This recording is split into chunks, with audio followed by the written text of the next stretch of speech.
कामगार संघटना महासंघाचे अध्यक्ष साथी बशीर अहमद यांच्या नेतृत्वाखाली सोमवारी 20 जुलै रोजी पूनम गेट इथं कामगार मंत्र्यांचा पुतळा जाळण्यात येणार आहे।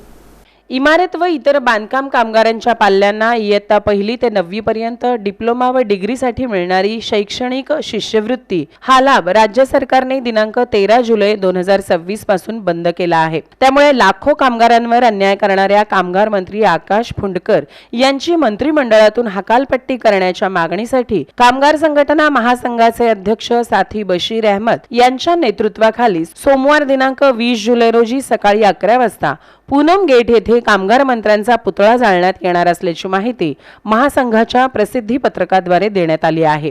या आंदोलनात कामगारांनी आपल्यावर झालेल्या अन्यायाच्या निषेधार्थ मोठ्या संख्येने सहभाग नोंदवावा असे आवाहन महासंघाचे general secretary Siddharth Borade, comrade Ejaz Shaikh यांनी केले आहे।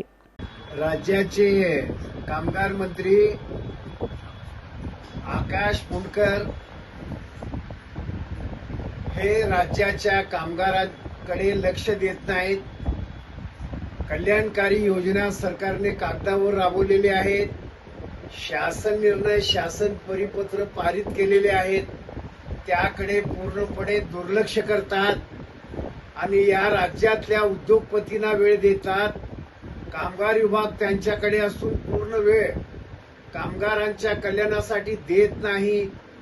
हायकोर्टाचं उल्लंघन करतात, सर्वोच्च न्यायालयाचं उल्लंघन करतात, कामगार संघटनांच्या संदर्भात काढलेला मदतनीसचा GR त्याची अंमलबजावणी करत नाही।